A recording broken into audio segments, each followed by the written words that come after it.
Good morning, everybody. You're tuned to Computers 2K now on the Nissan Communications Network. I'm Amnon, your host for the next couple of hours, along with Spence. Good morning. Good morning. Let's hope your power stays on. It will stay. Shh. And Nick is here. Let's hope your power stays on. Let's hope your internet stays on. That's right. The internet could freeze this morning. Our number is 919-518-9773. Computers 2K now. 2K voice on Skype. Today's show is made possible by vMix Software, Telestream Wirecast Software, and is sponsored by Tom Sinclair of Live Streaming Gear. Nick, the reason Spence is saying, I already told him, the power went out about 9:35 or so. I mean, 7:35 or so. Wow, went out 15 minutes in the future. That's impressive. And I got up real quick, and while I was putting my clothes on, it came back on, and I said, well, I don't trust it. It's probably going to go back out. So I finished. So we're on auxiliary power doing the show? No. Oh. I mean, it stayed, and it's still on, but I did start the generator and left it running, just waiting for it, but it never went out. So is the generator still running? No. Oh. And the weird thing is, and I don't know if one has to do with the other, it always used to be that when the power goes out, Time Warner goes out, Spectrum goes out. Of course. And Uverse stayed on, always stayed on, because they have a bunch of batteries down there. But I'm wondering if those batteries are bad. I need to call them, because when I came in the studio, I saw that we are not streaming. And then I went and checked the email when I got the specials from Spence, and I saw a message from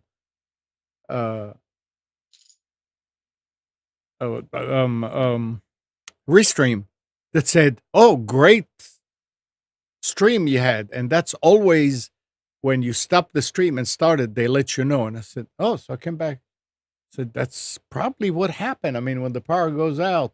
So if the power goes out and really Uverse is going out, that means we're off the air, because I mean, yeah, you have redundancy between Spectrum and AT&T, but if both of them are down, there's nothing I can do.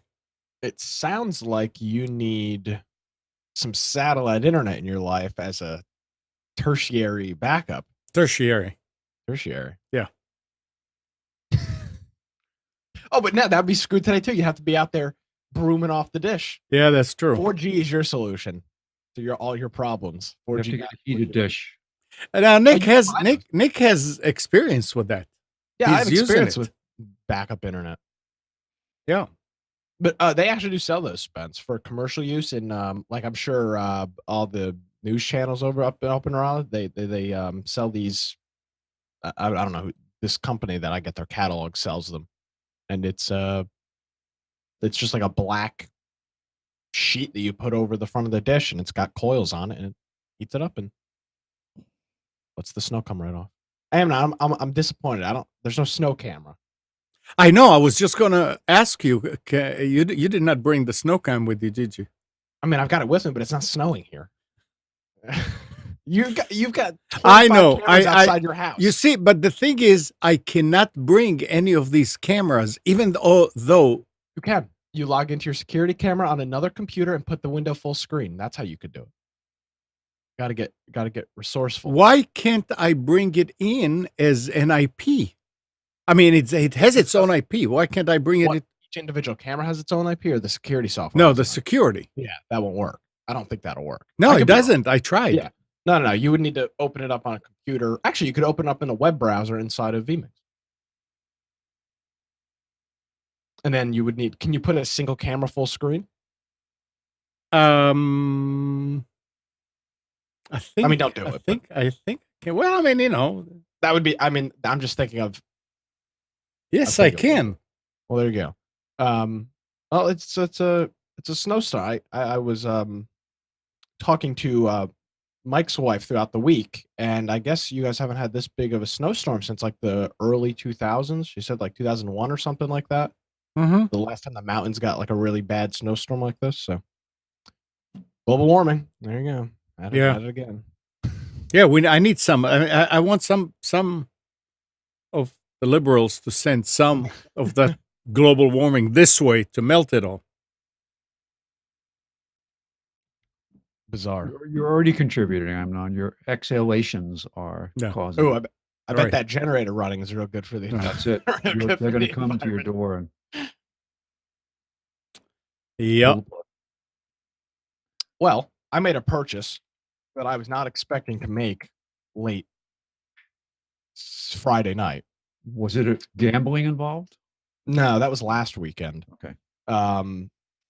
So as I am browsing the internet at probably 11:30 Saturday night, I go to Slick Deals, which is always a mistake. But I went to Slick Deals and went to computers and went to new, because when something gets to hot on Slick Deals, for anybody that doesn't know, is slickdeals.net is a website where they scan all these people. Well, they don't scan. People submit deals from all across the internet, and then they combine it all, and it's a really great website. You can put like a tracker on a product; it'll send you an email. So I went to new, and I saw probably 2 pages in a video card on sale, and it was on eBay, which I don't like buying stuff on eBay, but so I go to the eBay page, and I got a NVIDIA GeForce GTX 1070 for $300, direct from EVGA. EVGA's official eBay store was selling these, and these cards are normally retail MSRPs like close to $400, $500. So for $301 or whatever, I got a 1070. How many gig? 8 gigabytes of video memory. Wow. 8. Wow. Nice. So that's what you were doing all weekend. No. I don't have it yet. No, I don't have it. Oh, that's right. You don't. But the big thing with me is I've got a 2 gigabyte 960 right now, which the 1070 isn't that much better of a card, but due to the fact that it's got 6 more gigabytes of VRAM, it will accelerate because I have 4 monitors. That's my problem with my GPU. I'm burning up all my memory displaying 4 monitors. So sorry, but the Paris Accord says you can only have 2 monitors. I know, it's a shame, but hopefully with this, it will allow me to I'll get better performance over more monitors because I've got more VRAM to power them. So we'll see. I'll have a review. When does it come? I think it comes the 18th. Yeah, the 18th. So I'll have a review the show before Christmas. I watch my GPU performance. I have GT 730. It's an old card. But it works. It works, but I'm pushing regularly. I'm about 75% on the card. And I'm running the processor wise, CPU wise, I'm maxing out at 35, which is great. That's the 8-core AMD FX. I need a better video card, but it's just when the prices went up, I just said, I just can't do it now. It's just too expensive. Yeah, they're starting to come down, which is a great sign. It was because of Bitcoin, right? That the processor prices went up because everybody was using those cards to do mining. Yeah, it was because of Bitcoin. The market was just flooded, and now the big problem is the market is flooded with used cards that are damaged. people are now selling their crypto cards used on eBay for good prices, but they've been running in rigs. Power just flickered. We're still there. Just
never done that before.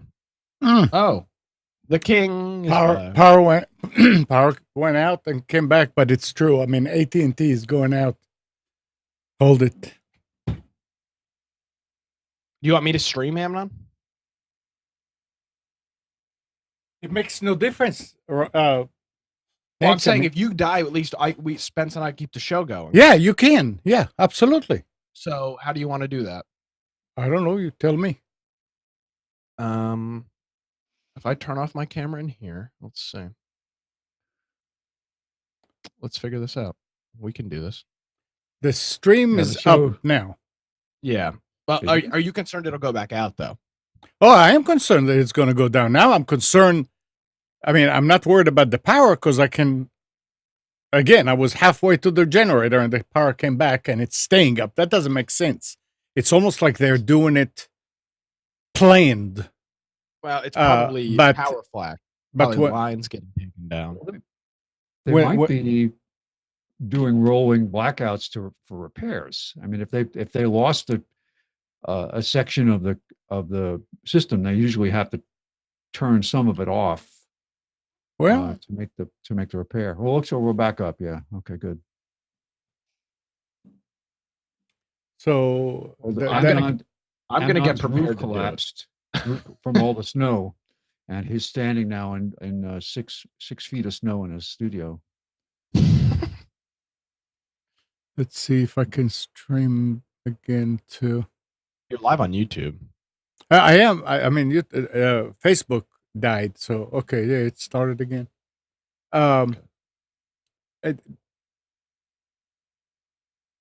Did the show stop? Wait, shoot. I mean, because they lost you, but you're back. Yeah. I'm getting myself ready in case you drop off again. vMix NDI video. There we go. Look at that. So yeah, that's the problem now. I mean, so it's not that. I need to call AT&T and tell them that that the batteries outside are not holding it. I mean, they had a nice setup. I remember last time we had a snowstorm. It went down, and the AT&T stayed up for another day and a half. I thought it's going to stay forever. And the batteries died. And the batteries, Yeah. finally, after a day and a half, went out. And when I called them, they came and they put a generator out there, 48-volt generator to charge the batteries and everything. And since then, every time I'm Time still Warner, impressed with that. do I? I'm still impressed that they did that. Oh, I mean, that truck that That's came impressive. by had a bunch of generators on them, and he was That- going, That surprises me. I mean, that genuinely surprises me. These ISPs could care less if you have internet or phone Yeah. or not. I mean, they really don't. Well, I think it's Amnon is considered a commercial customer. So no, I'm not. Oh, no, I no, thought you no, no. were. No, he said, believe me, they don't give it. They could care less if you're a commercial customer he, either. he said that they're going, it's because a lot of people have their phones. Yeah. And he said that they're going and putting on every box, they're putting a generator. Mm. And yeah, it was left there for about a day and a half until power came back on. They actually came by one time and refilled it. Not that it stopped. I mean, they were really, and if you remember, I always bragged about the fact that AT&T is much better. Uverse stays up, Spectrum goes down.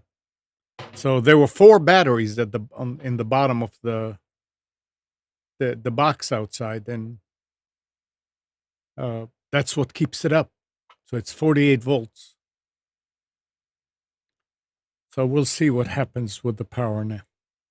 Anyway, So just take the batteries out of the deuce and drag them over there, and you can get. yeah, the problem is I can't put them open together in the. parallel, and you can get Yeah. 48 volts. What'd you say? You can't get in there. It's locked. Yeah. Get a shotgun and just blow the Yeah, lock blow off. the lock off. blow the lock off. This is an emergency, damn it. We're doing a We're doing a podcast here. Go over there with a battery-powered angle grinder and just cut the hinges off. That's all. That's got to be a felony, right? Tampering with telecommunication equipment. Telecommunications, active terrorism. There you go. Oh well. So, did you guys see the story this week about concerns over AI? Suddenly, now it's back in the headlines again about these major players like Bill Gates and others coming out against AI because they're saying that we're less than 10 years away. That the AIs that exist now are starting to show signs of human-like characteristics. Jesus. And that if we actually turn over control of anything to AI, that they may take that responsibility seriously. They're learning so exponentially so quickly now that we could have one of these what was it called? Sky something or other? What was Skynet. it? Skynet type situations. And that the only way, if this happened and the worldwide takeover of AI was done, the only way to fix it would be to have a worldwide global electromagnetic pulse. Right? This is what they're saying. They're saying Yeah. this is what we have to plan for this. And what would that do though? That would put us back in the Stone Age because it would wipe out everything that wasn't hardened. Anything that's got a resistor in it would be non-existent. Yeah. You'd be if people. I don't know if anybody's familiar with the Fallout games, but that's kind of the concept. In that is it's a modern game, but all of the electronics are big vacuum tubes because they never got past the point of they never got to the resistor. And so every machine everything is huge because there's no resistors. Everything is vacuum tube. That's kind of essentially what you'd find is Yeah, but you're right, Stone. I mean, it would be the end of civilization. No, I mean, Well, everybody would end up killing each other. It'd be a real mess. 98% of the world's population would probably die Oh, yeah. because of there would be people. Some people would be prepared for short-term survival, but then when food riots would start after people miss 2 meals, and there'd be no refrigeration, there'd be no delivery, there'd be no that's it. So Yeah. unless you live on a self-sustained farm somewhere that has no connection to the grid, with no that you could survive just like the Amish do. Oh boy, it's interesting. And it's not that far away. Couple good books out there. Oh, there's going to be a big comet coming too. Oh, really? It's supposed to be actually 2 comets. One of them is going to be much more visible supposedly going to peak visibility is on the 16th. And it's supposed to be across astronomically in degrees of sky. It'll be 3 times the width of the full moon with the tail. So it should be visible with the naked eye. Oh, there you go. That's always a creep. I remember the first time I saw a comet, I was probably 12 or 13 years old, and it was in the middle of wintertime. I could see it through my window of my bedroom. That's how bright it was. And I looked through binoculars, and I felt like I was in a science fiction movie. Is Amnon gone again? No, I'm here. No. Oh, okay. I'm redoing Facebook just so. Okay, 'cause I don't see we never see your image on the Hangout. Oh, So I see the talker, and I see Nick and I on the sidebar, but we don't see you. So, just wondering. That's interesting. Yeah, I don't see it down there. All right, let's see. Wow. So I guess we'll just come back to that. Spence and I were talking about this when we were off the air. We were talking about Bitcoin right before you got cut off. Do not buy a used video card on eBay. The reason is crypto miners run them at 100% utilization and could possibly damage the card. So do not buy a used video card right now. Not the best idea. All right, so Facebook should be back up, Alan, or who was it that? Yeah, Alan, Facebook should be back.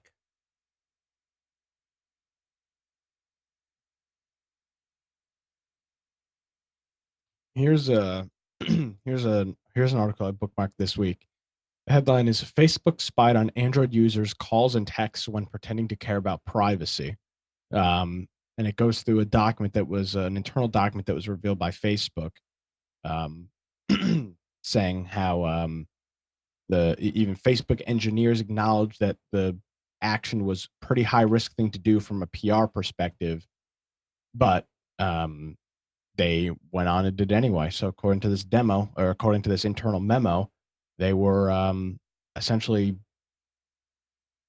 taking information from personal calls and text data and doing something. It doesn't say they were storing it or using it, but they were actively looking at it. And we're back to the whole privacy discussion again. And this is on Android because they can't do it on iOS, but they can on Android. I think we just need to assume that everything is compromised, and move forward from there to say, all right, I'm fully compromised. What do I need to do to protect myself?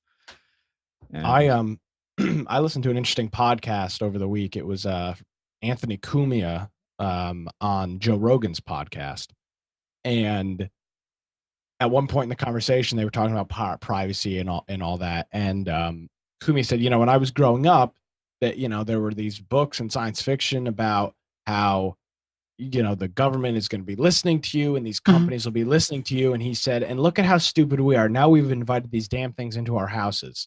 Yep. Now we've got this damn device in the corner listening to everything that we say. And it wasn't the government with a gun to your head. It was Amazon. Give me a weather report. Yeah, it was what's the temperature outside, which I do every single morning, and I've invited this thing into my house for $89 or whatever the cost of them is. It's bizarre.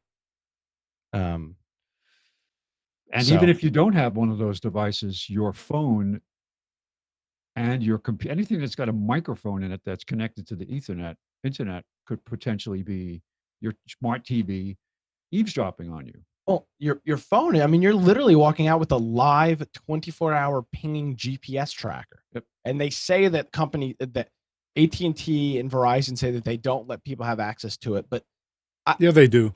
but I don't buy that. I mean, I think if I was wanted for being whatever the conservative online, and they wanted me bad enough, AT&T or Verizon would give that information up. Yep. Oh, it's amazing how the stories of, well, it's beyond shadow banning now. It's outright banning of people for supposed infractions based on Google's or Apple's or any other big tech company's idea of what civility is. It's so funny how they can just, oh, we are the arbiters of this. We'll make the decision, and you'll be blocked based on what we think about your opinion. And they have no bones about it. Just that's what we do. And Cook came out this past week with a statement about how he thinks that people should act, and will basically said we'll decide who acts in a good way and in a bad way. But it's for the good of humanity. Talk about tracking and stuff like that. Listen to this about Facebook, talking about Facebook too. Facebook reputation has only continued to get more solid in recent weeks. And it's, oh, shoot, there's the power again. Oh, I think it's going to go out. That means you will drop here in approximately 5 seconds. Yeah. Is what happened last time. Yep. There's another flicker. Oh.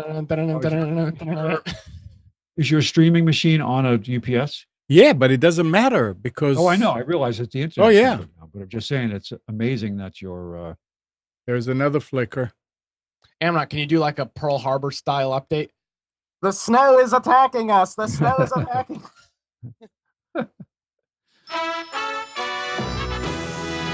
There you go. I'm on the roof of the downtown bank in Raleigh, and we're looking at the snowfall. Ooh, that's good. That's real Breaking 80s news. right there. That's like old school VHS intro right there. Well, we didn't lose you this time, so that's good. But the stream is still. I mean, there's stream is still on. You didn't lose internet. Yeah, that's 3 what- flickers. Yeah. Anyway, let's see if it'll stay. And it's taking a toll on employees. According to a new report, things over at the old Facebook are, well, kind of grim. People now have burner phones to talk shit about the company. Not even to reporters, just to other employees. Oh my God. One former employee said, another described the current scene as a bunker mentality, meaning that after nearly 2 years of continuous bad press, some people are, to borrow a phrase, leaning in as hard as they can to cope. It's otherwise rational, sane people who are in Mark's orbit spouting full-blown anti-media rhetoric, saying that the press is ganging up on Facebook. Really? Can you imagine if the press really beat up on Facebook? Yeah. The way they could? Yeah, you know where that article was about? You know where that article was about the that privacy article about the privacy on Android? The only place I could find a legitimate recap of it was RT. Russia Today. No, no. Where was CBS reporting on this? That Facebook is literally reading your phone calls and text messages on Android. They don't care. The only place I can find it is freaking RT. But that makes me a Russian bot. I bet they're getting fed. These media agencies are getting fed information from Facebook. Yeah, I love that, Spence. What would it be like if the media actually tightened down the screws on Facebook and said, "What in the hell are you guys doing over there?" I mean, it would be great. And if government did it, you would hear screaming. It would be one collective shriek that would shatter windows. It would be so loud. Oh, you can't do that. But what if it was What if it was the opposite? What if websites were banning and blocking? They could be shut down liberals? because they're not providing civil discourse. Yeah, I mean, it's crazy. But you know what? This could have never happened without the internet. And we could have never got to the point where we even were aware of it without just the revolution that happened over the last 20 years of information. Started out, it was great because, hey, I could get the manual for my stereo that I can't find. It's online. I can go download it. That was the internet, right? Information. Mm-hmm. And now it's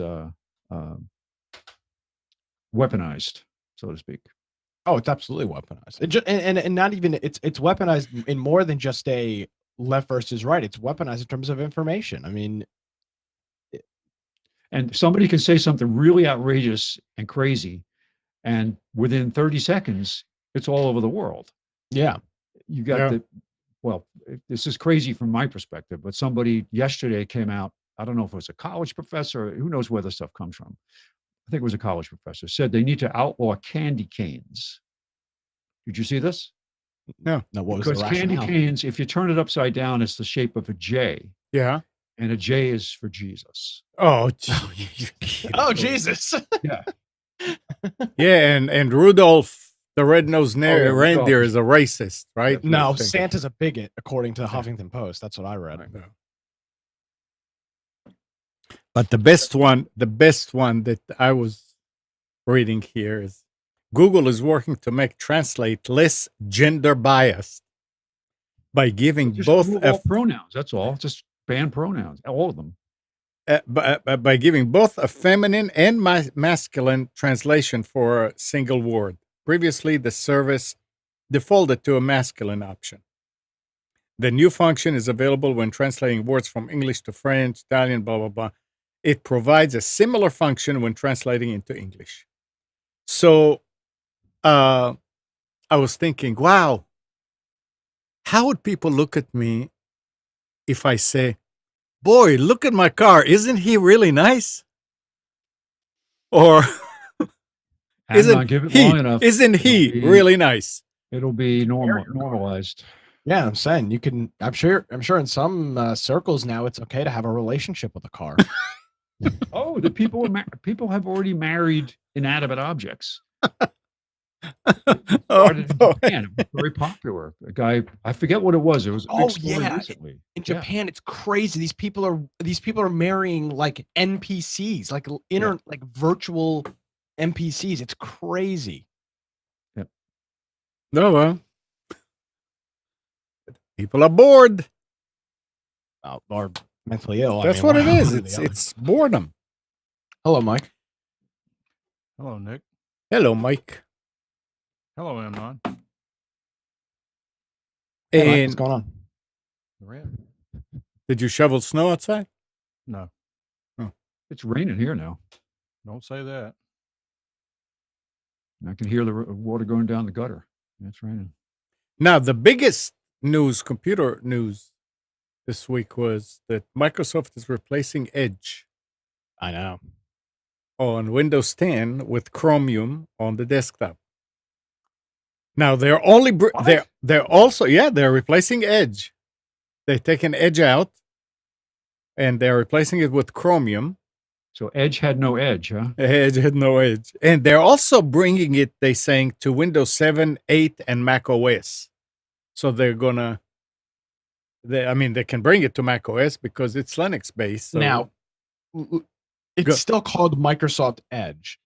Yeah, but But the engine now powering the search engine is Chromium, meaning it ad block and all the extensions inside of Chrome will work. Yeah. This is an interesting move. It's about 3 years too late, but it's an interesting move by Microsoft. I mean, this is the Microsoft compartmentalized development group that is responsible for Edge staying around as long as it was. Oh, give us more time. We'll beat everybody in the head with it.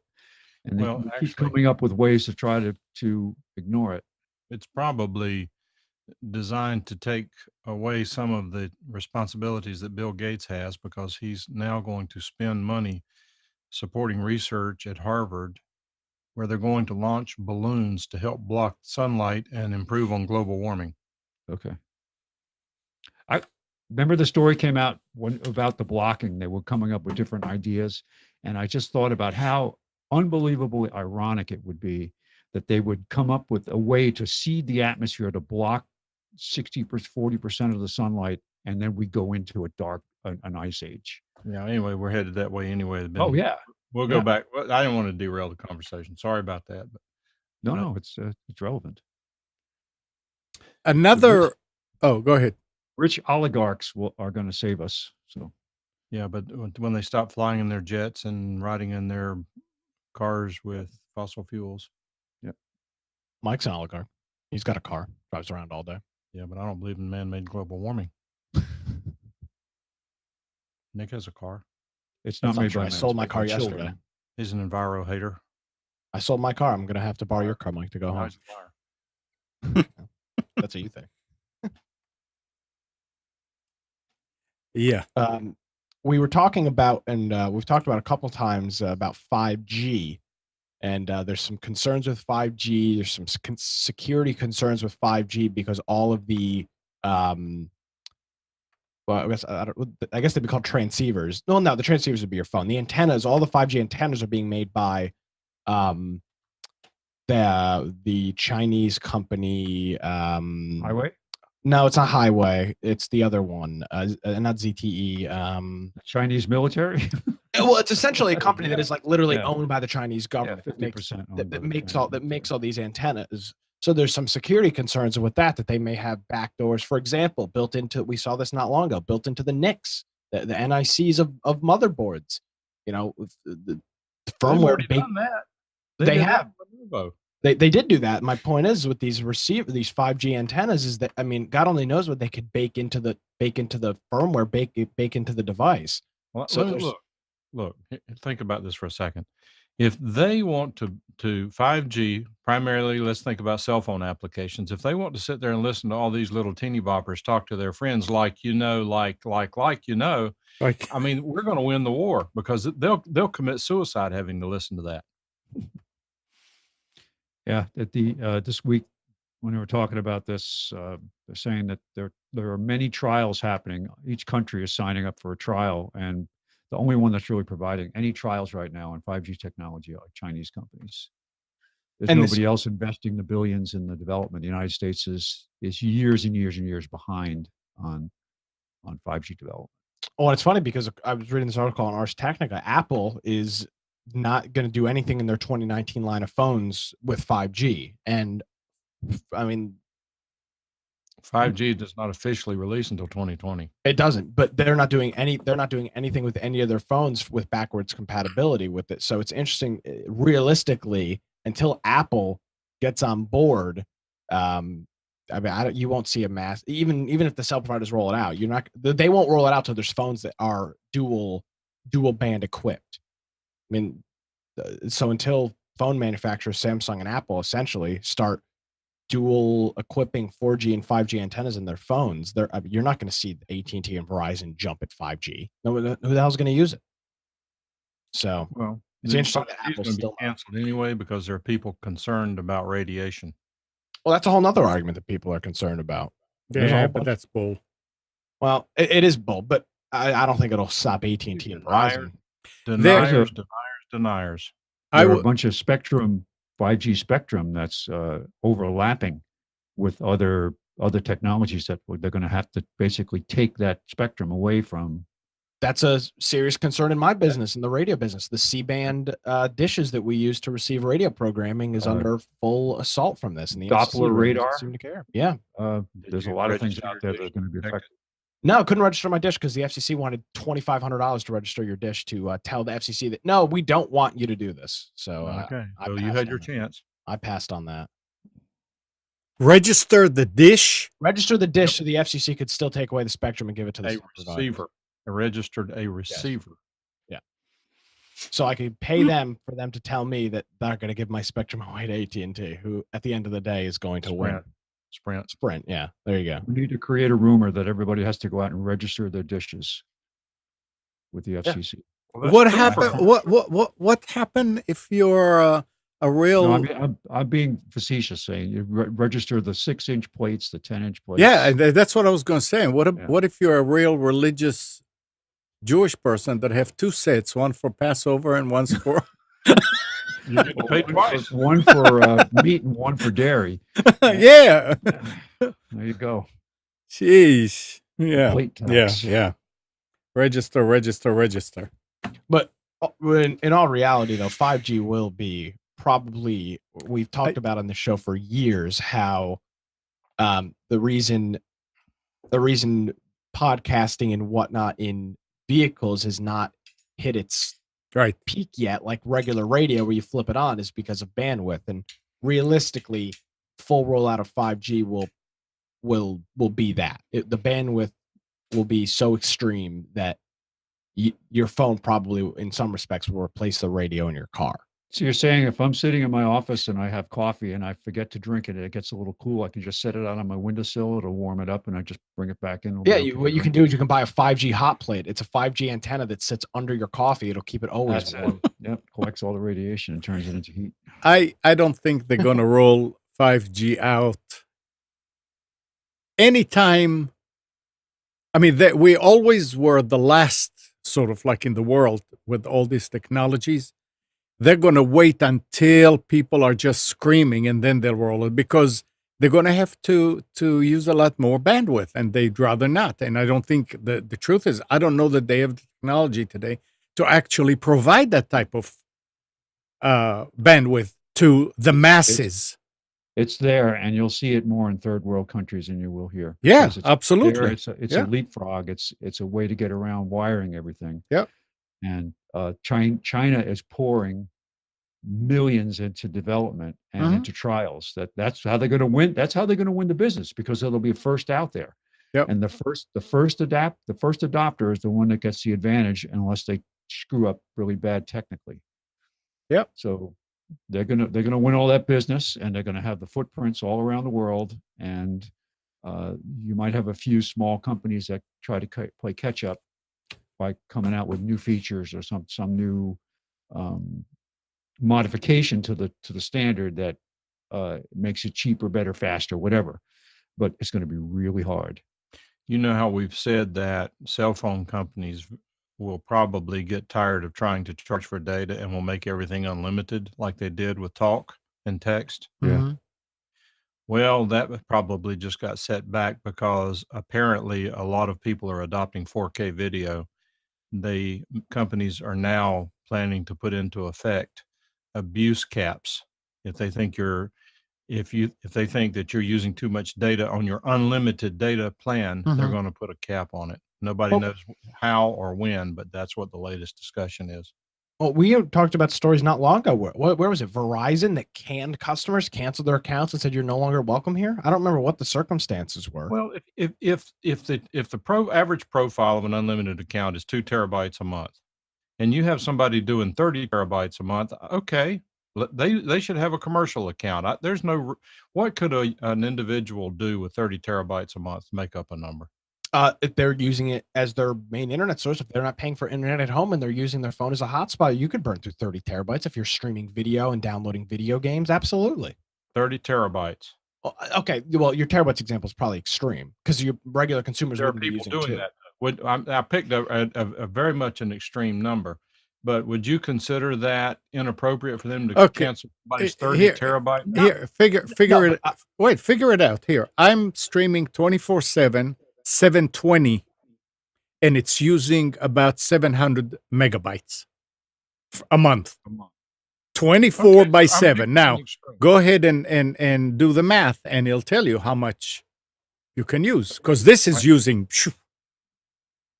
No, I guess, Mike, if you had an unlimited phone plan and you did not have home internet, I mean, I know for a fact I use about 12 to 15 terabytes a month, according to Time Warner's. Really? Yeah. I mean, you can log in your Spectrum account. Look at it. Wow. Spectrum. Or yeah. Let me see if I can log in and it'll tell me. Hold on. Can you log into my account? Yeah, here. You want me to pay your bill? I can do that. You know how much my bill was this month? $300. 37. Yeah, that's a good deal. Wasn't there? It was a number of years ago, but there were some news stories about unlimited internet, wired internet in the home, where there were like the 1% of people that were using all of the bandwidth because they were doing continuous streaming and hosting and things like that. They were the big deal was they were running commercial operations on their home internet. And the carriers do have a way to tell. Oh yeah. Whether you but I mean, it's got to, I bet you in the terms of service somewhere that says we can define unlimited to be anything we want it to be. True. And they'll get around it. But let me ask you this: would you? Because I hate AT&T. I hate them all equally. But would you object to them putting caps on the top 1%? No. No, and I'm asking this kind of carefully because I mean, if they're going to sell a plan unlimited, they ought to be required to put an asterisk beside the word unlimited every time they use it because it's a lie. Well, they do now. Unlimited. You know, it would be better for them from a public relations perspective is to say, if you exceed this bandwidth, we'll keep feeding you unlimited, but you got to pay more. Or you're going to get throttled. And I think so. Make them if you use more than so much per month, then your bill goes up exponentially by so much percentage for everything you use over a certain amount. The slippery slope is they start out at 1%, then they go to 5%, then they go to 25%. That's always looking for ways to generate revenue.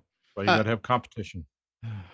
I mean, Mike, to answer it a little bit more in detail, it's not if they're using 30 terabytes. It's if they are found to be abusing. How do you abuse it, Amnon? By doing stuff that normal people will not do, and then they'll have to go in like running a server that will feed out thousands of people, doing your business. Right. I mean, it's like me running Delta Force on Spectrum. I mean, it's ridiculous. You can't get symmetrical service as a right regular customer. Yeah, that's true. Well, I don't know that you can get it even as a commercial from AT&T. Is the AT&T fiber symmetrical? Oh yeah, that's right. Home customer. Yeah. Oh, that's right. The Uverse Giga. Now it doesn't work well, but I'm not so sure it's all their fault. But people around here on AT&T and Google are getting 950 up and down. Yeah, that's true. They need it too. I tell you, they just absolutely have to have it. Well, here's the point. So these companies say, "Oh, you don't need more than 20." Well, that's not. That should not. Hang on. If two talk at one time, people cannot understand either one of us. So here's my question, huh? Come on, Mike. Snap out of it. Go ahead. Waiting for you. No. You done? Amnon? Yeah. You done? Yeah. All right. They say that we don't need more than 20 meg up. No, but hold on. Hold on a second, Mike. I think there we go. He'll be back. Mike.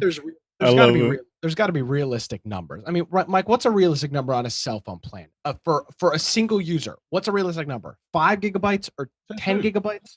Says who? I mean, there's got to be an average. It's mathematics. There's how many? What? There's a bell curve. Yeah. Well, okay. You're right. Yeah, there is a bell curve on it. Yeah. I mean, on our family plan, and Hannah's using a bunch, we were just inching over 4 gigabytes. And they raised it, and we are at 5.25 a month between 3 of us. Now I don't use it much. Kathy does, and Hannah does. So here's an answer. I mean, I think our family plan that I'm on is 20 gigabytes a month, and we regularly get near to go over it. Wow. We have 10, and we regularly get notices towards the end of the period. Yeah, and a lot of that is because of. A lot of it is because of what I do. There's lots of situations in which I'm using my phone as a backup internet source, or I'm on the road and I'm using it as as essentially a computer to do what I'm doing. So, but I mean, it seems like 10 to 20 gigabytes for a plan of 3 or 4, it would be normal. The problem I've got with AT&T and these companies now is when you go over, they charge you $15 per gigabyte, which makes no sense because they'll give me 20 gigs for $200. Of course, it makes sense. But it doesn't. I mean, if they made it It does. affordable, people wouldn't complain about it. It's supposed to be painful to make you not do it. Yeah, but why wouldn't they want me to do it? That's the whole point. I mean, if I ran over 20 gigabytes a month and they charged me at, $40, that would be one thing. As weird as it sounds, they actually do have a model for utilization of the network that they can't on a regular basis exceed. They only have so much capacity. If they're drowning in one segment of their network and people are getting bad, they have to have a certain efficiency level in order to maintain customer sat. So if you're wiping out their network with a bunch of people that are abusing it, it really shows up because they only have so much capacity. They can't just flip a switch and add more. It is getting better now. The fiber links, 40 gig and higher, multiple channels using the same fiber, piece of physical fiber, multiple wavelengths and all that makes a huge difference, but they still haven't gotten to the point where bandwidth, it's free, just turn it on. So they have to carefully manage their infrastructure. Here's an example. My fiber internet, AT&T, has TV, internet, and of course, I'm using VoIP phones. Everything is on the internet. Everything, and I'm going to see. I haven't looked at it in so long. I'm going to see if I can find out how much I use a month. Spectrum got rid of that. I don't see that. I can't find it online. They used to have a little chart. But I just did a speed test on my cell phone on AT&T. At the tower that I'm using, I've got 5 bars, whatever the max is. There's 48 gigabytes, 48 megabits down, 12 megabits up. I mean, they've got they've got the speed to the towers. Well, but it's like a shared server on the internet. It's when you go and get a shared server for $5 a month, you realize that's not the same as having your own dedicated server. With whatever the 100 gigabyte whatever the numbers are, it's not intended to be that. right. And people don't complain whenever they're told the truth normally.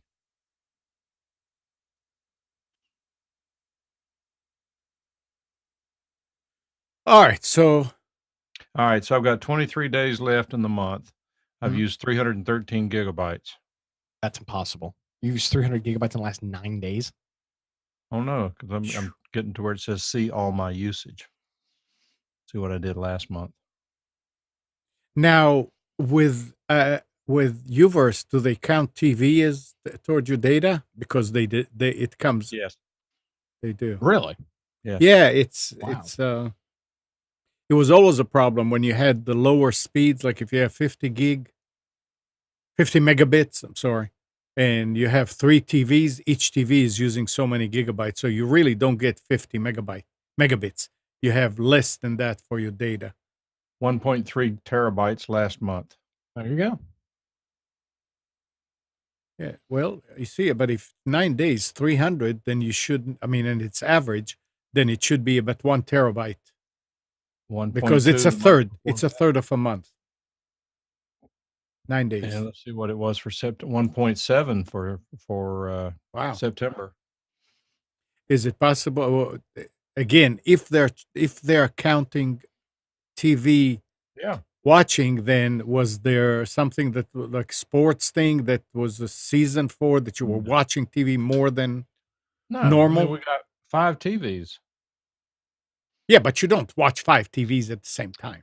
Oh yeah, when I was how there do in you know? September, I was just downloading large files just to play around. Yeah, it says here in September, Nick porn 1.8 terabytes. Your whole bandwidth allocation. That's incredible. Nobody could use the internet because of Nick. Yeah, I don't see that. They used to have it on Spectrum. They used to have my Yeah, usage. Yeah. I can't find it anywhere. I could pay my bill, but I can tell you that 1 terabyte on Uverse with TV, they don't even look at it. I mean, with people who watch TV, I mean, if we were to start doing things in 4K, this would double. Okay, but Mike, what percentage are you in? Are you in the top 5% using 1.5, almost No. 1.5? But how do you know? Not listen, because I'm going to tell you how I know. Because if the reason I know is because before they started in, like Amnon was talking about, before they included TV in the bandwidth, they had a 1 terabyte cap. But when they put TV on the plan, they took off the cap. They wouldn't need to take off the cap if a lot of people weren't busting a terabyte. Here's an article 5 months ago. Spectrum removing C internet usage detail field. There you go. In Well, that May, we sucks. only used 793 gigabytes. I wasn't there that month. Sorry. You sure? Yeah, they got rid of it. People were saying it was inaccurate. Well, it was nice to have. 984. See, something is actually my usage doubled in about a month's time, and it stayed there. I wonder what happened. Hey, Nick, I just did a test on my LTE Verizon. I get 96 down Yeah, that's incredible. and 7 up. LTE sucks, in my opinion. It absolutely is not what they said it was going to be. Oh, it's a long-term evolution. You got to give them a chance. Yeah, that's what they said last time they raised the price. Yeah, yeah. All right, let's switch here. You ready to We do have the a special question in suspense? chat. Did you guys answer John's chat about USB A to C cables, adapters? No, I didn't see it. No, I didn't see John it said, either. my new phone has a USB-C charging port. I have read some USB A to C cables can damage equipment. Has anyone heard this? I haven't heard it, but I No. wouldn't be surprised. I It would would stick not knock me out of a chair. I use them all over the place. A to C converters? Yeah, they're not converters. They're cables that have USB-A on one side and USB-C on the other side. I mean, because most of the adapters that you get today, the chargers, don't have a wire wired into them. They just have a USB port, and you get the cable and you use it. I don't remember anything that got damaged at any time. Well, when I say damaged, I mean if you have a short adapter to not as purpose-built cable. Amnon, you're using USB-C. C is a special new port. That's not mini USB. He's talking about USB-C. No. Oh, This is okay. You're right. I'm sorry. USB-C is like USB-C is a Yeah, it's a new thought I heard standard. That's right. I'm sorry. it's like a I'm wrong. lightning Yeah. cable. But so his question was, can he use an A to C converter? I haven't heard that, John. But I well, mean, you could use a C hub. That's what to you should get. hub. Yeah, I would get and an then A plug to in C your A to the hub, and that would be going through a viable transition without going through a cable. You actually have active devices making the transition from the C to A. And you would get the benefits of C, like fast charge and a lot of the other Yeah. benefits of Mhm. USB-C. If you got if you got a USB-C hub for a computer or a device, and then plugged in your phone directly via USB-C. So I guess that's probably your safest bet. Something to Devices look that into. have Something to AA look into. batteries. That's all. And just change the batteries on a regular basis. All right, Spence, you ready to do specials? I'm ready. All right. Are you ready? All right, you're ready. I can see that. Okay. All right, Computers 2K Now specials for December 9th, 2018. And we're in that bubble zone again where we had all the great deals on Black Friday, Cyber Monday, and now we're kind of in a lull until we get to the run up just before Christmas when we'll start to see some incredible deals at the very end. There's still good stuff out there, but be a wise shopper and take a look around. All right, so we're going to look at Office Depot, Staples, and Best Buy. Starting with laptops, we've got at Best Buy an entry-level Lenovo 15.6-inch laptop with an AMD A6. This is not the new technology. But boy, if you're looking for something inexpensive, $209.99 for this laptop, save $70. Office Depot has a Dell 15.6-inch i7 laptop for $529.99. That's $270 off. Lenovo Flex 14 i5 at Staples for $589, save $210. Desktops, all-in-ones, we've got at Best Buy a Dell Tower, Core i3 Tower, 8 gig of memory, 1 terabyte hard drive for $379, which is $100 off. Office Depot has a Lenovo Idea Center 720 with an AMD Ryzen processor, $799, $250 off. So AMD is finally at the point where they can match prices with the high-end Intel stuff. And Staples has an HP Pavilion Core i5 for $479. That's $150 off. Tablets, we What have. is i5 Plus? What's that? It says i5 Plus. That's the opposite of the minus. That's interesting. I have no idea what that means. Yeah. I have to look at it. Probably a interim I don't know. interim processor until they come out with the next generation or something. They added something to it more. Maybe it's got some more cache. By the way, stop for a second there. I was trying to get a computer for Marshall that we can put Windows 7 on. And in reading, turns out any computer refurbished out there that's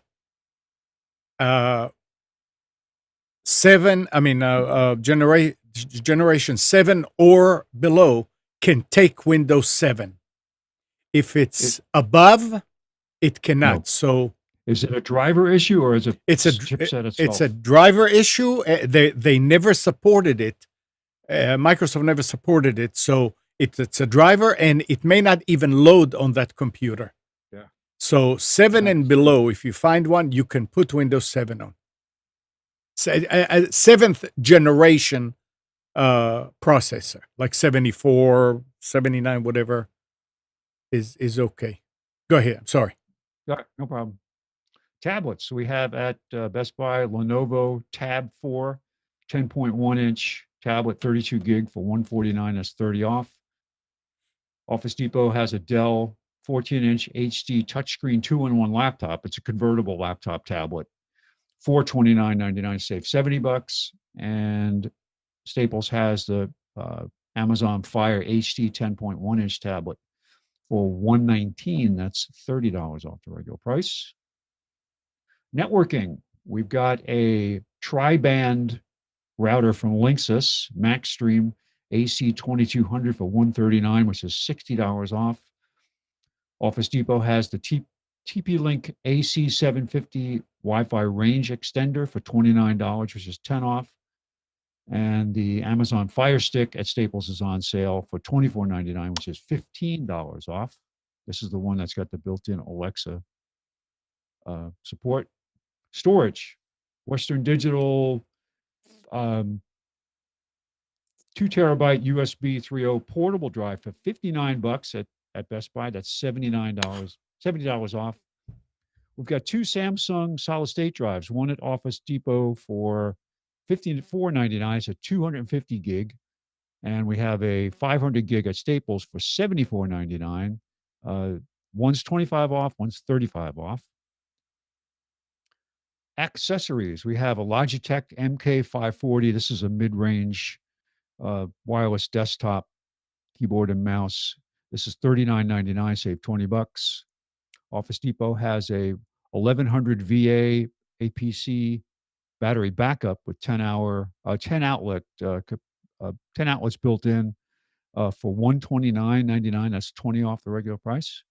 And Staples has the Logitech C922 ProStream webcam with its own custom-made tripod. Just think of that, Amnon. For $79.99, which is $20 off the regular price. Best Buy has a Dell 27-inch IPS FreeSync monitor for $129, which is $60 off. Office Depot has a 22-inch HP monitor for $99, which is $10 off. And we have a 27-inch curved HP monitor at Staples for $199. That's $80 off. I have a question about these monitors. Yes, sir. Have monitors gotten real? I know they've gotten lower in cost in many ways, but have you looked at any of these monitors with regard to picture quality? And the reason I ask, I have a couple of relatively new ones and they suck. I haven't bought a new monitor in about 3 or 4 years. I So- would recommend that before anybody run out and grab this $99 monitor thinking it's a $250 monitor, to be aware that it's not. It's a $109 monitor. Yeah, On it sale. really is. And if you're going to, there are plenty of applications where this is probably a great buy. But if you're looking at it as your main monitor, if you're sensitive to the light, the contrast, the colors, you may not be happy with these. And whatever you do, always look to see what inputs are on the back of the monitor. If you only have DVI out, it has HDMI. You're going to have to get a special cable to be able to connect it. If it has DisplayPort, again, you're going to, if you don't have DisplayPort out on your computer, you're going to have to get a cable. The good news is it's just a cable, but it's a pain. You're not going to necessarily take it home, plug it in, and start using it. I think the And low whatever end you ones, do not buy the inexpensive. cable from Best Buy. Another inexpensive. Sorry, go ahead. Another thing to consider when you're buying a monitor is if you have a multi-display that is on an arm and all that using the Visa, you have to make sure that the back of the monitor you're replacing, that you're buying, has an actual mount. Visa mount. Yeah, Yes. Visa mount. A lot of And them it has don't. to fit the grid. Most of them will fit. But then the other thing you need to be careful about is don't get smart and use screws that are too long and punch a hole in your monitor. Oh, yes. Have you ever heard anybody doing that? No, Yes. I don't. Okay. Well, actually, not on monitors, but on televisions. Okay. I just installed a 65-inch television on a swing arm, not a stationary wall mount, on a swing arm, and the hardware that came with the swing arm mount, these screws, which were metric M8 125s, were not long enough. So I had to go and get the correct length and make up any subtle differences in bottoming out the screw with washers to get it to work right. Mm-hmm. But I would imagine that if you were not paying attention, you overdrove that screw because you said, "Oh, I got to make sure I get like 3 or 4 turns on the screw to really Yeah. hold the monitor." It'd go right through the screen. I was wondering why they don't use, well, I know why they don't use threaded inserts that have bottoms on them Yep. so that you can't. I was just going to say that. And the reason why is cost, but I would be. Well, the threads go into, well, unfortunately, which are alloy mounting screw holes. So even if they had a bottom, if you turned it hard enough, you just break the back off of it and go right through. I'd rather do that and break the insert that I can epoxy back in than I had go through the LCD. Yep. Anyway, All right. back to specials. And I did notice that there was one monitor, and I don't remember which vendor it was today, that actually mentioned not non-mountable. So they're actually putting it in the ads now. Maybe they're getting some pushback from people. They're getting returns. Yep. So, okay. So moving on, printers and scanners. Best Buy has an Epson PhotoFast wireless photo and document printer, duplex, automatic duplex for $529. These are pricey. This is $70 off. If you need one of those, look for a Fujitsu. Fujitsu is the standard amongst accountants and lawyers. Yes, that's true. I struggled to trying to find something at Best Buy today that was unusual or out of the mainstream. So that's why I put this Epson thing up there. There's also at Office Depot an Epson Workforce WF100 mobile wireless printer on sale, $229. They usually are expensive, but they're great for people who need a mobile professionals. It's $229, $70 off. And this is Epson Day with a Workforce DS40 wireless portable scanner at Staples for $119, which is $60 off. Home automation and security. Best Buy has a good deal on a Swan 8-channel, 4-camera Pro Series NVR surveillance system.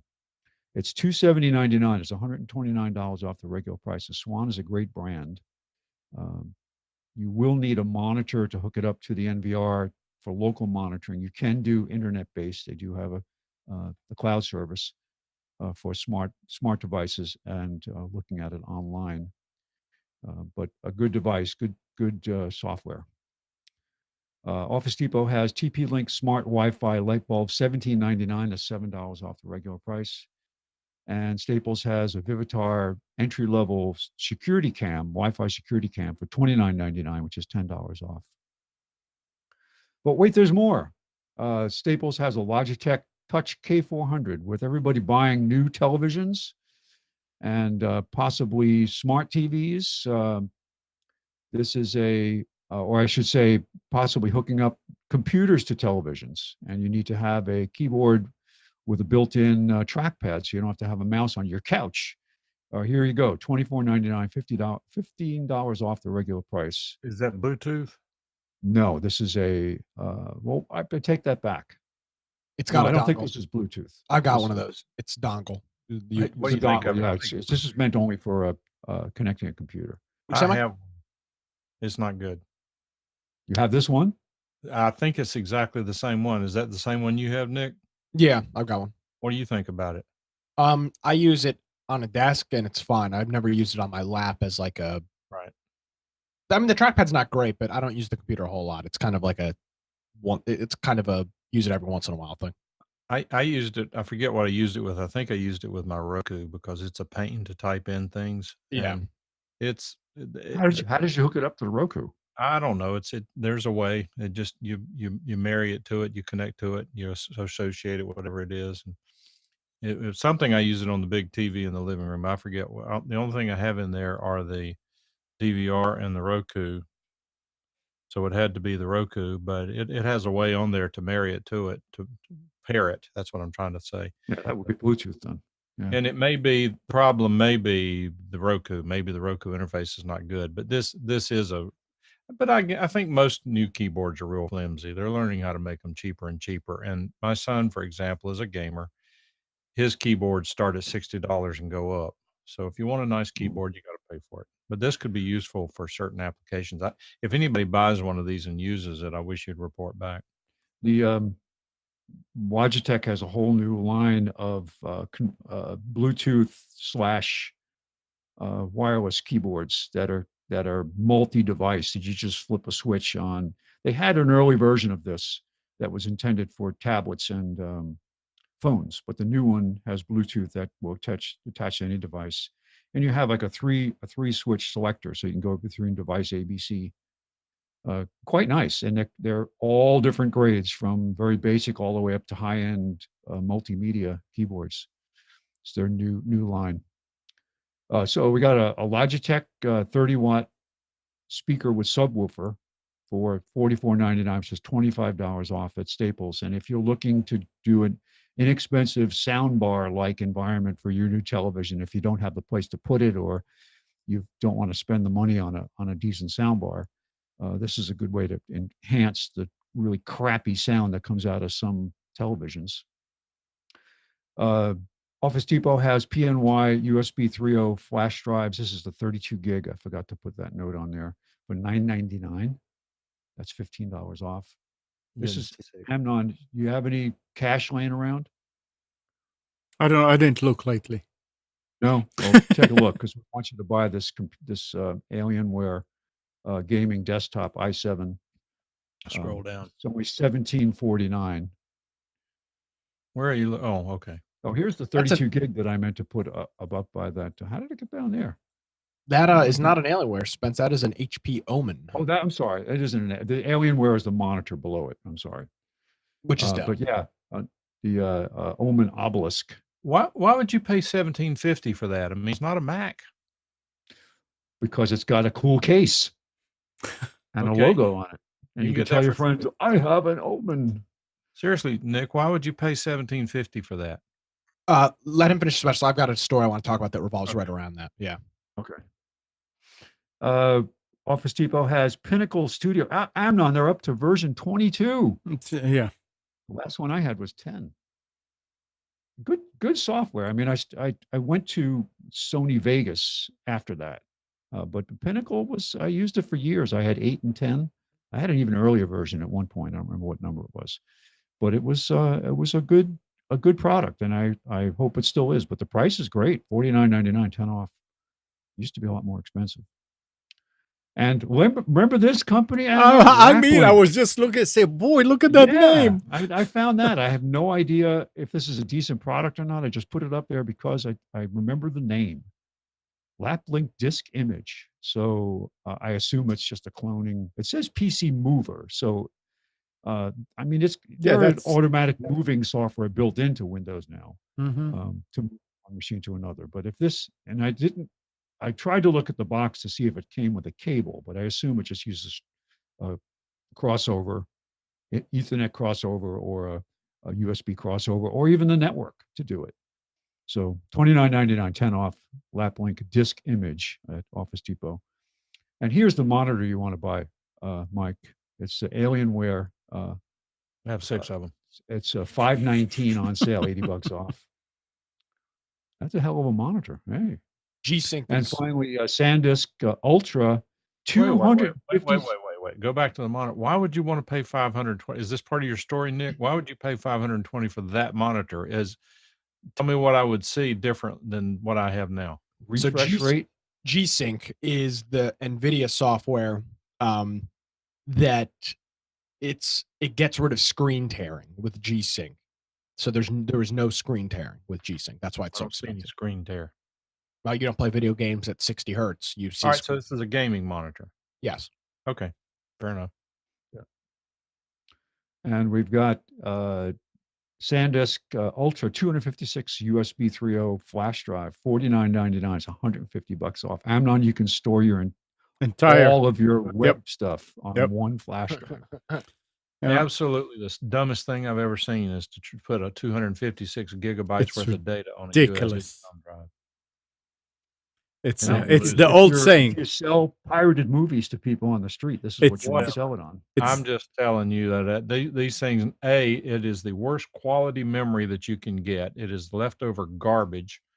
It is not I mean, they're just terrible. And how easy is it to lose one? Yep. And that's the thing. It's the old saying, the bigger they are, the harder they fall. I mean, you are going to fill it up. If you have it, you'll fill it up, and then you lose a lot. Well, if you use one of these, it better be your tertiary backup. I have a 128, but I use it for just big transfers of data, one-time use. I don't use it to store anything. I just use it to copy stuff from one place to another. Well, that's fine. Yeah. If you I wouldn't use this as a long. If you use them smartly, then it's fine. Yes. And finally, at Fry's, we have an 850 VA Cyber Power battery backup, $74, which is $15.99 off. Got a 650 version of the Cyber Power for $54, which is $10.99 off.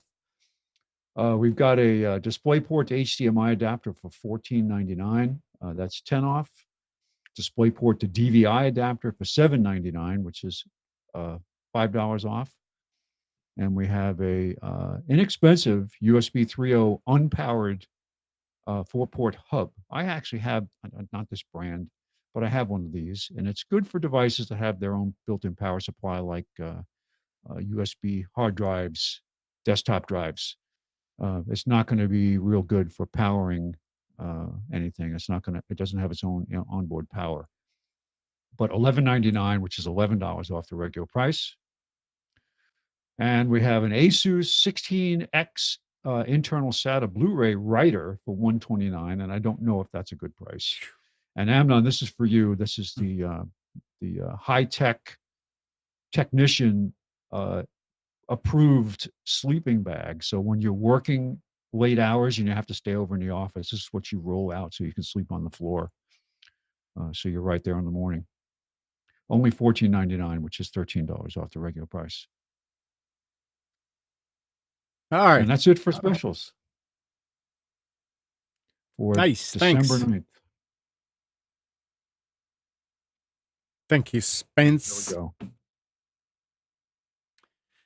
All right. Okay, so let me go back to the story that Mike was talking about. Why would you spend $1,700 on a HP Omen from HP when you can buy the components and build them yourself? So there's a couple different things.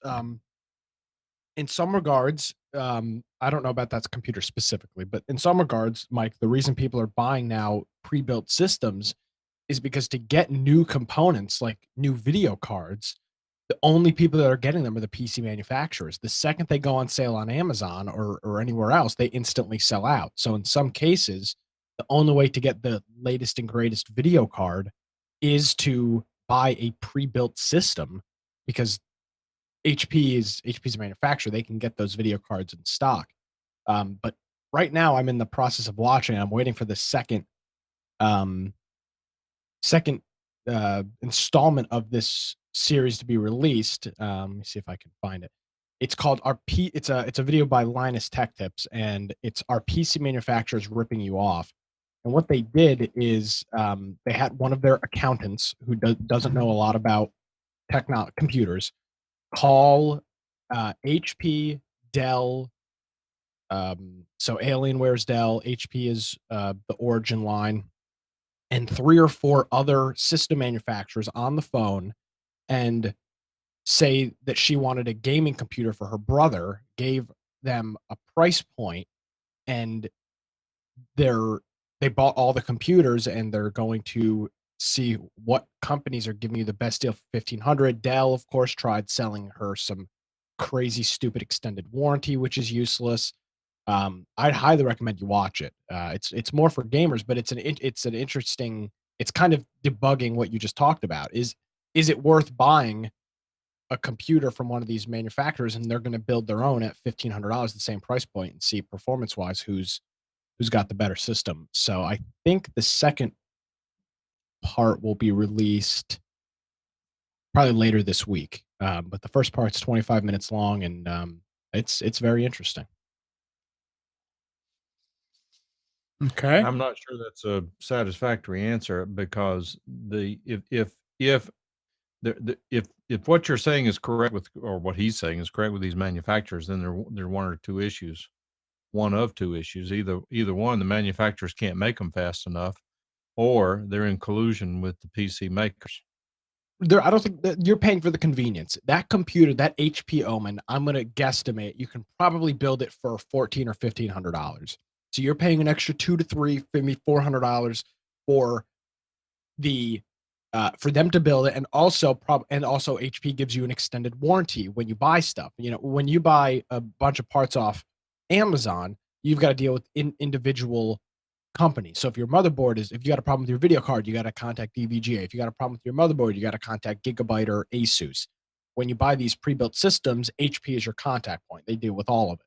So there are some useful features of buying pre-built systems, and they're not typically outrageous in their upmarking. It's typically a few $100s. Now, well, keep in mind that at $1,750, it's hard to get an Apple laptop for that. So I'm not saying it's outrageous. It's not outrageous. And if you were to build that computer, I'm sure it's got probably a 7800K in it.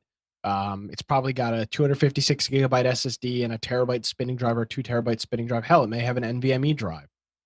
They're not selling $1,000 computer at $1,700. They're selling a $1,200 to $1,400 computer at $1,700 because they got to make money on it. I mean, they need to make some money on it. I'm not a gamer, obviously, but I will tell you that I'm old-fashioned. Some of these things, I told you about it before. This computer that I bought off this lady off of Craigslist, it's an i7 3770, not the latest and greatest, but very fast computer. Already had 16 gigabytes of memory in it. When I got it, I put in an SSD.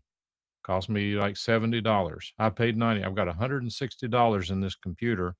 It is as fast as anything that I have and faster than anything that I need.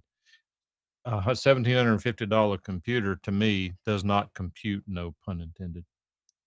Yeah, well, I'll give you a great example. Like, you weren't here at the beginning of the show. I just needed a new video card. I just shelled out $300 for a new video card. Where's your old one? My old one's still in my computer. I want it. Okay. Well, if it'll work in my computer without a new power supply. What kind of computer do you have? The Lenovo's? They have stock power supplies, or how much power supply does it need? I have no idea. I have to look. All right, well, check it out and see, because I mean, these video cards and these things, they're okay, but they're nothing special. This one would be overkill for you. But well, I want one that you got rid of about 7 or 8 years ago. I've got one of those. But I mean, yeah, I mean, PC components are expensive, and the newest like 2080 video card MSRP is like $1,000. Now it's crazy overkill. Realistically, you don't need it, but there is the enthusiast side of the computer gaming industry, which frankly is the reason that we're seeing innovation keep going, is because of the enthusiast gaming market. Nobody else is pushing. I mean, you've got maybe architects with CAD drawings that are pushing to the limits, and gamers. Nobody else is really pushing video editing. Nobody else is really pushing the limit on PC expansion and updates. So that's what you're seeing. That's why you're seeing technologies like G-Sync and stuff like that is coming to the market now. I mean, look at AMD's new processor line. Like Spencer saying, the Ryzen processor line is. I mean, AMD shot Intel in the kneecaps with this new processor line. They're coming in $200 or $300 cheaper than the Intel i7s, and they're kicking Intel's ass with them. It's incredible. I mean, it's a great time to be an enthusiast in this market. There's a lot of cool stuff going on. Only if you have money. I mean, but here's the thing: you build it. I mean, I built this computer in February of 2015. The only thing I've upgraded in it is an SSD, and now I'm getting a new video card. So the video card when I bought it was $300. That was 2015. I'm now buying a 2016 video card for $300, and that's the upgrade I've done in 3 years. Yeah, almost 4 years. All joking aside, what do Mac fanboys do for gaming? They don't. It's not the games that you can play on a Mac are. No, obviously you can't play them on a Mac, but what do they do for gaming? I mean, do they get things like Xboxes because they wouldn't be seen with a Windows? There is a limited selection of Steam is the store for gaming. Steam. There is a Mac version, and there's plenty of games that work, but it's a GPU problem. So yeah, they're probably playing on a console or they've got a gaming PC. That is very common. They will never admit that. Well, they don't have. I mean, I've contemplated multiple times getting a MacBook because their laptops are fantastic. They're too expensive. That's different. That's not what I'm talking about. I just said at the beginning, I'm not dogging on Mac with this question. I'm very curious about it. You're talking about the enthusiasts, the hardcore Mac people. Absolutely. Who they're not playing games. Whenever you say Windows in front of them, they're triggered. Then they're not playing games. Is the answer to your question? Yeah, they're not playing games. And I mean, I'm gonna go back and look. Let's see if I can. I built my computer in 2015. It was about $1,200 when I built it in 2015. So, I mean, there's your comparison for right now. And that was without an SSD. No, that was with an SSD. And I've upgraded that SSD twice now. Yeah. So Alan's asked a question that we've talked about here many times. I still don't know the answer to it. And I'm very curious as what Spencer's not here, so maybe I'll ask when he gets back. The question is, why would a semi-decent TV work as a monitor? And the answer is yes, it will work as a monitor.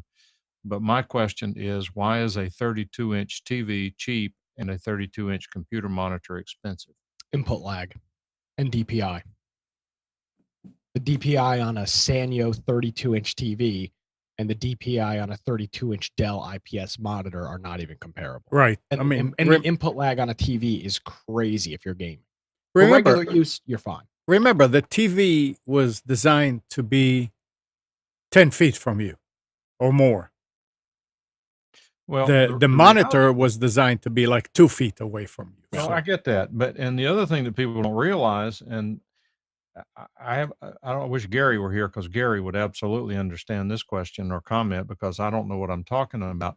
But one of the benefits of the old CRT TVs was actually that they would smear because they were frames, they were steps on the TV. You had, now I've forgotten how many it is. How many 60 frames per? No, 60 hertz, 0.97 frames per second of pictures flashing by. So they would actually smear, which would smooth out the motion between the frames, meaning that the response time on a TV being slow is probably intentional. Well, what you see now, and if you follow the retro gaming community, especially the speed running community, which these people race through these games, they all play on CRTs because the input lag is almost non-existent. When you play on an LCD, it's got to be processed. You're converting analog to digital. There's no analog to digital conversion in a CRT. It's analog to analog. So you're saying that these old 36-inch Sony HD TVs are now in demand? Yeah, well, this TV I got behind me, the only reason I haven't updated it is it's a Vizio whatever. It's got very low input lag because it's a very old flat screen TV, and it's just got it. They had put decent components in it, so it's got good input lag. But these new, like when you go to Walmart and you see that they've got those TVs sitting out $203 for a 45-inch, what's their brand? Is it Sanyo? I think that's their brand. You know, they're great for watching TV, but you wouldn't want to play anything. You wouldn't want to play a game on it at controller or a PC or console because the input lag is just. Stephen Haywood on the Tech Buzz has mounted a 55-inch TV as his backdrop, but and it looks fine for a backdrop. Yeah. Because you wouldn't see the issues you're talking about with regard to the lag or delay, but it Right. looks pretty good. He And paid if- like $300 for a 55-inch TV. And I think if you're using that TV to do office work, so to speak, You'd be fine. it'll be great. There's nothing wrong with that. But yeah, I constantly am looking on Facebook Marketplace for somebody to be selling like a 24-inch CRT because I want one. Well, I've thrown them in the dump. I know you have, but I'm looking for like one of those small compact ones because they're great. There's no input lag when you're playing the N64 or whatever game system you're playing. Analog rules. There you go. You keep looking because I mean you're kind of late. I mean it's kind of sad that you guys have just now come to the conclusion, or at least first I've heard about it, because honest to God, a lot of people have had to pay a city dump to take these things. No, this has been a thing this has been a thing for the retro gaming community. This has been a thing forever. They've always been playing on CRTs. These 36-inch Yeah. Sony HD TVs were awesome. Oh, these aren't HD. These are 4x3s that people are playing. I'm telling you that these TVs would have been awesome for what they're doing. It probably would have been the ultimate because it was an analog and it was HD, which it'll also work in SD. But I'm telling you that the size and the resolution were just awesome, and they were so big and heavy. People were begging people to come get them. I had one. Yeah. So there's a lot of there's a lot of interesting stuff on the PC side, on the monitor side. My biggest problem, I'm looking for a new TV. I've looked for a new TV for a year now, is that they don't sell the TVs that they sell have got no ports. I mean, it's like 2 HDMIs and a component, and that's it. Well, go to Costco and look at their TVs. Look at their what? More expensive ones. Yeah. The higher you go in cost, the more ports they tend to have. Because what are they doing? I mean, when you're selling a 55-inch TV for $300, don't expect it to have 14 inputs on it. Yeah. I mean, I hate Costco, but they've got the best deal on TV. If when I buy a TV, I buy it from Costco for two reasons. They have a 90-day no return, no questions asked return policy. 3 reasons: 90 days return, no questions asked. They extend the warranty to 2 years, and they also, at least the last time I bought one, had a pretty decent what they call kiosk service. They actually can provide tech support for the manufacturer's product. They want to talk to you about the problem you're having before you bring it back or return it to the manufacturer. A concierge service. That's what it's called. Yeah, It's good stuff. but I don't like Costco at all. But if I'm going to want something I can return, I buy it from them.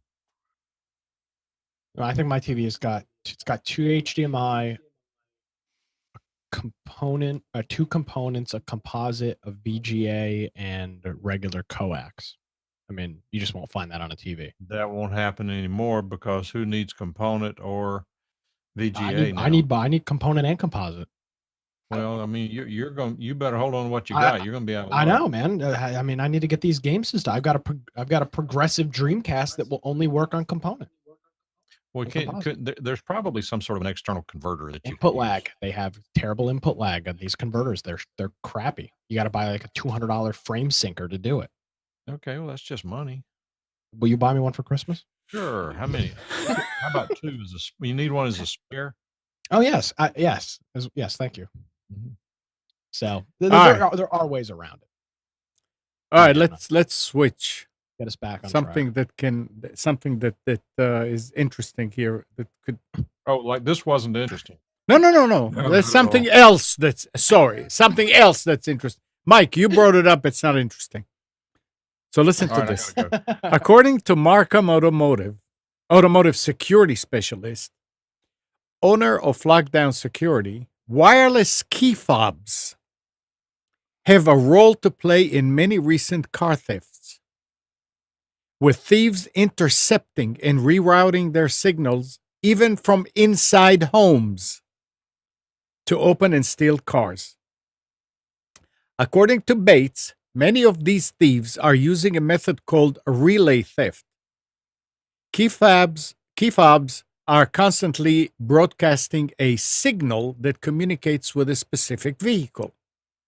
And when it comes into a close enough range, the vehicle will open and start or whatever.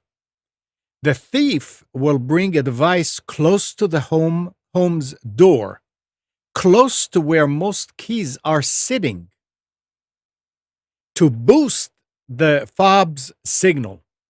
They leave another device near the vehicle, which receives the signal and opens the car. Many people don't realize it, he said, but the thieves don't need the fob in the car to drive it away. He said, if you have a key fob that can wirelessly unlock, start your car, you should not keep it by the front door. Or any fob, I would say, don't keep it by the front door. If you do live in a house, try to leave your keys either upstairs or as far away from the vehicle as possible. The other thing that you can do is there are products out there that you can put your key fob into, such as a Faraday cage, a box used to block radio signals, a key pouch, which works similarly, or even a steel box. So most people, you have a key ring board like by the front door, and you hang your keys there. So that's, he said, not to do with the key fobs. Seems to me that the easiest thing will be to get a small metal box and put it somewhere like in the kitchen or wherever, and put your keys in there, the fobs. I've got a better solution. Okay. Get an older car. Doesn't have a. I mean, it's not. Yeah, well. Got a car with a key. I have a 2003 car. Who's going to steal it? Well, you don't know. They may not steal the car. They may want to open it and steal what's inside. There's nothing in it, but That's not true. You keep a whole bunch of. You keep all your money in your car. Yeah, that's right. Oh, sorry. If you're really concerned about that, which is silly, but if you're really concerned about it, a good place to put them is in your refrigerator. I don't think you want to be freezing and unfreezing the fob. I didn't say freezer. I said refrigerator. Well, the temperature changes are going to mess it up over time. Yeah. Well, who cares? I mean, at least nobody will steal your car. That's true. It seems pretty easy to just put it in a little metal box. I mean, we always get them, anything.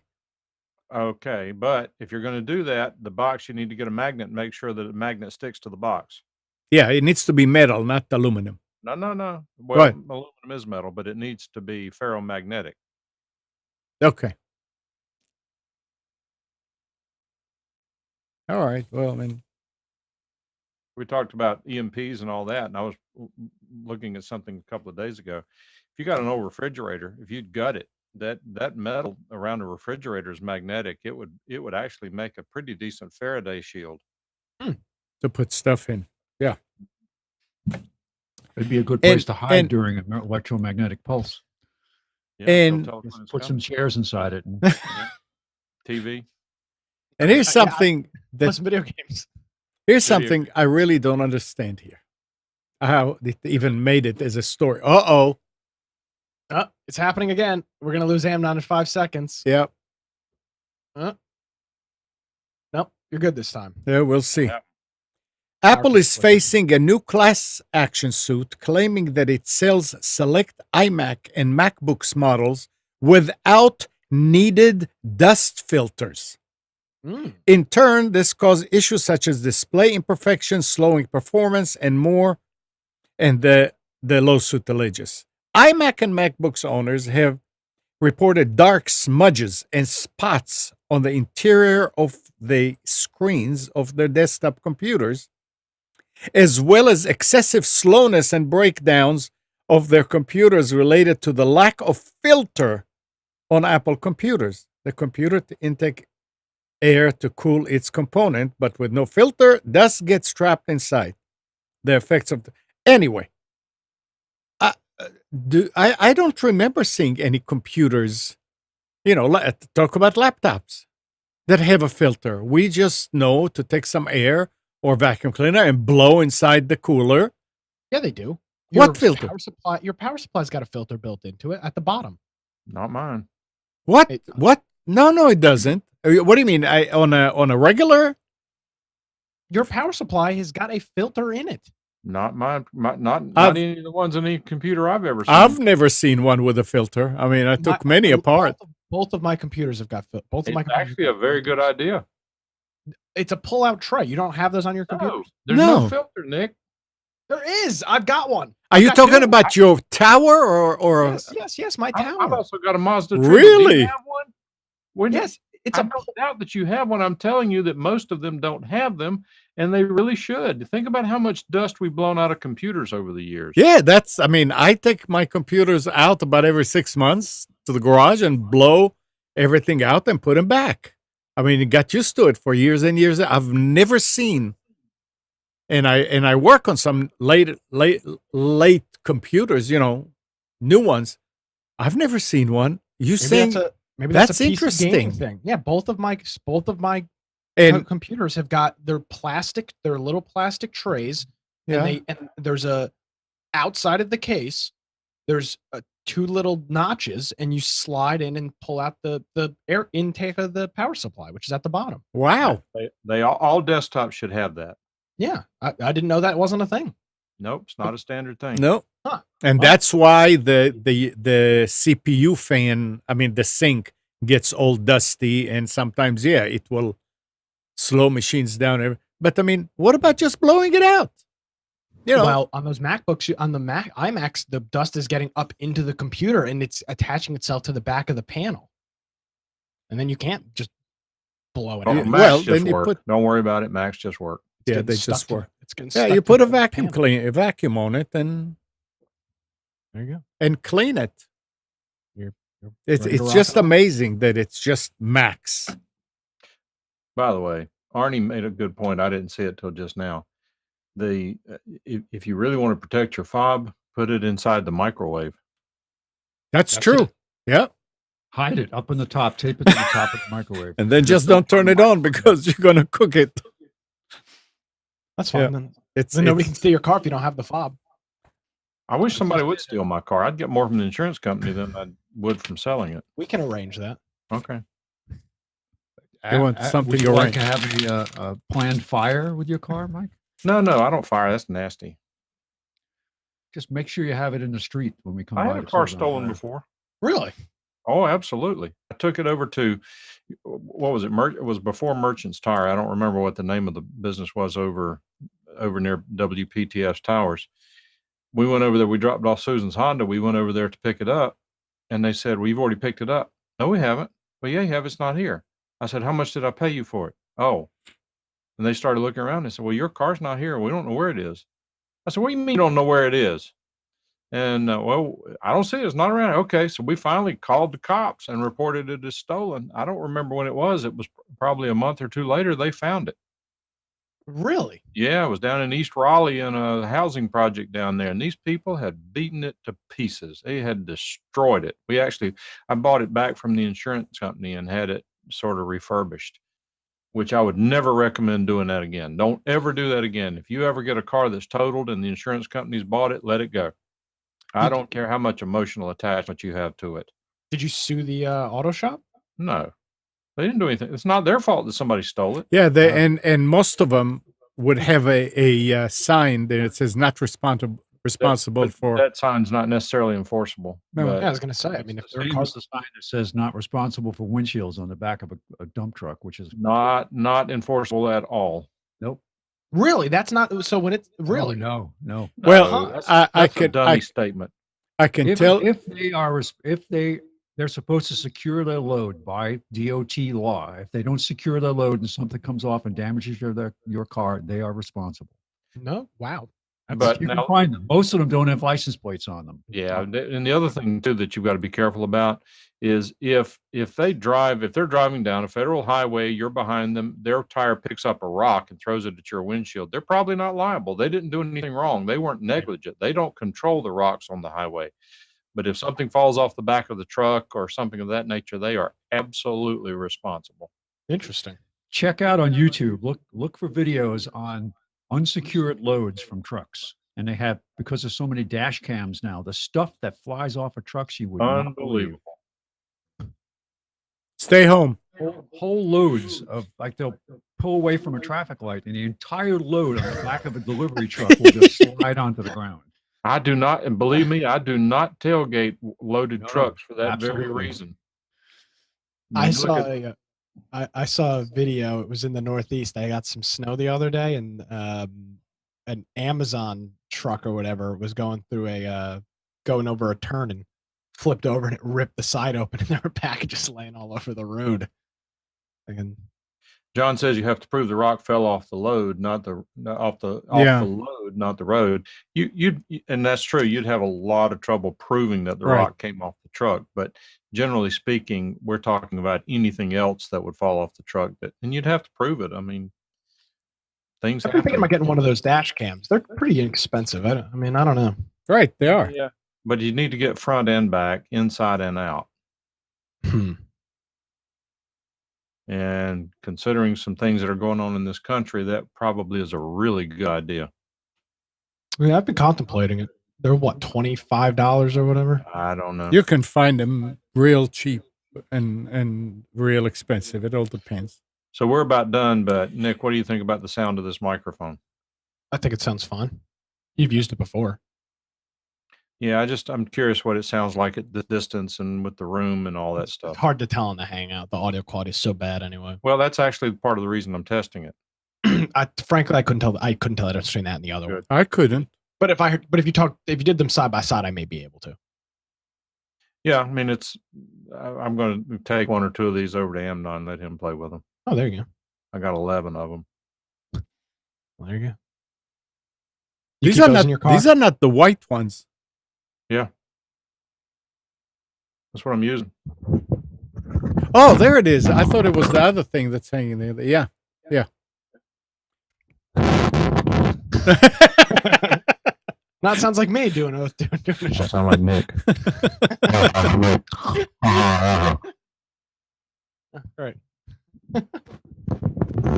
All back.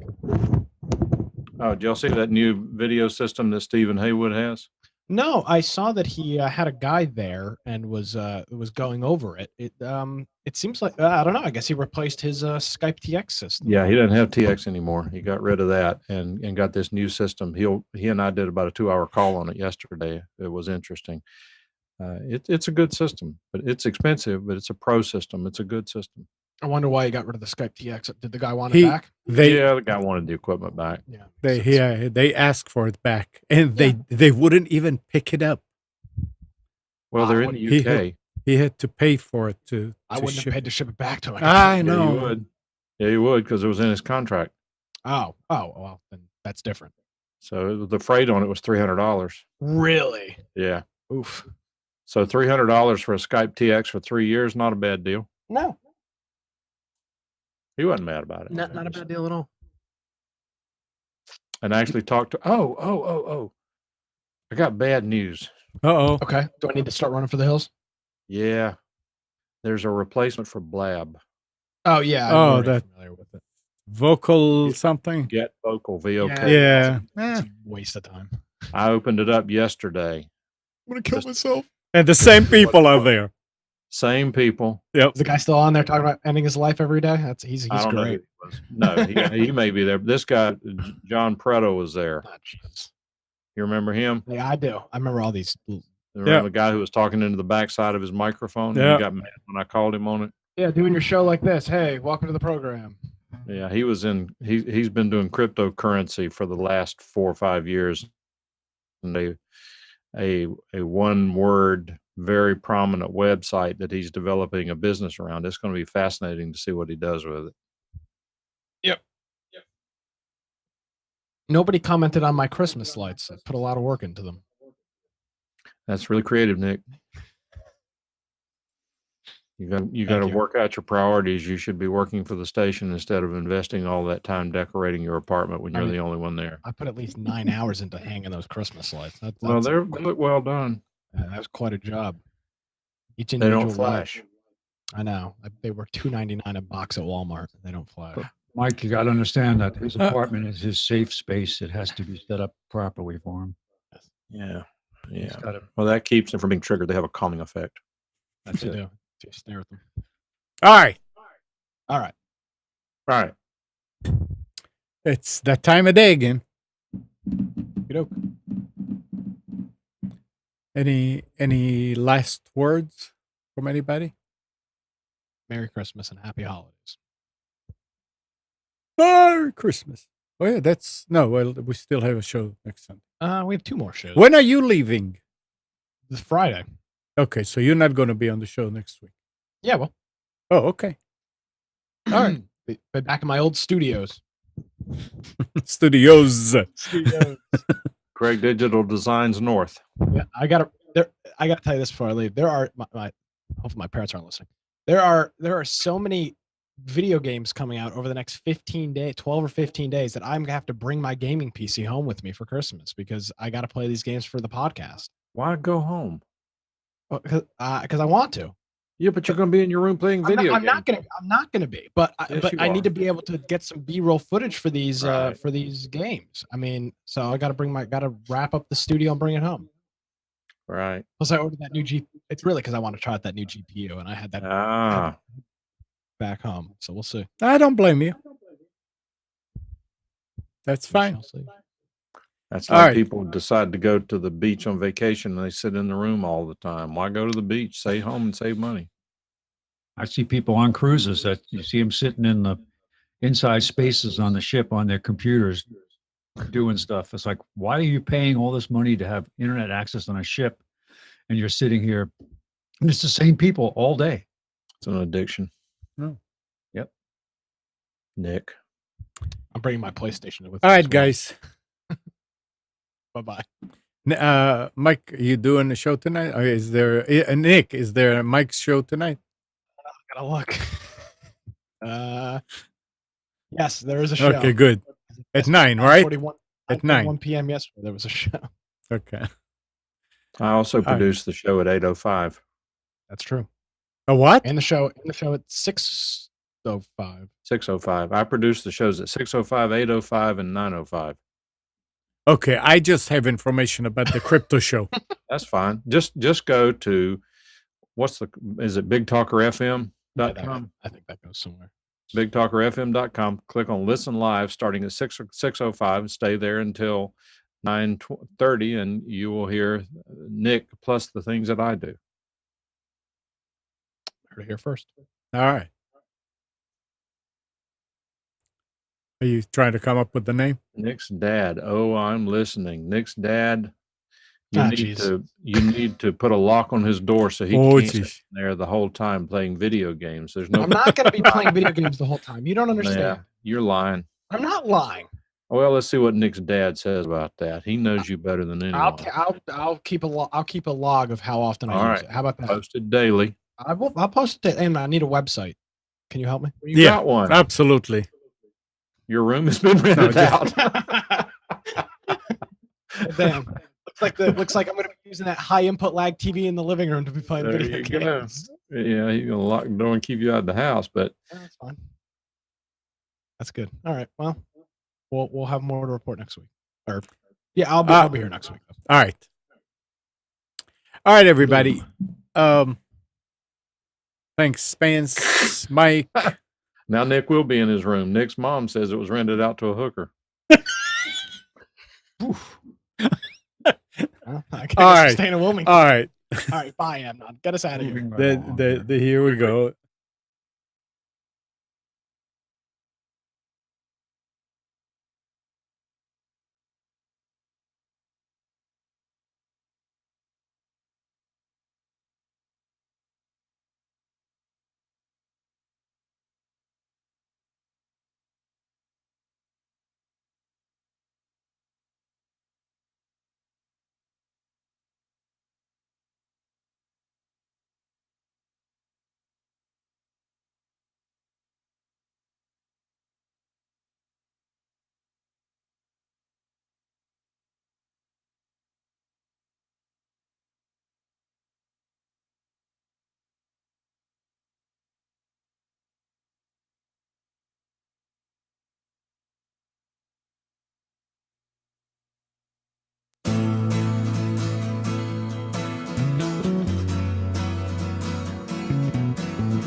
You are tuned to the Nissan Communications Network.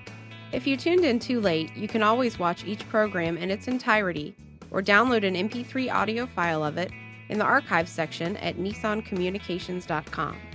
Don't forget to subscribe to our YouTube channel, follow us on Twitter, and like us on Facebook. Sponsored by Telestream's Wirecast software, StreamingGear.com, Carolina Apparel, and DeltaForce.net.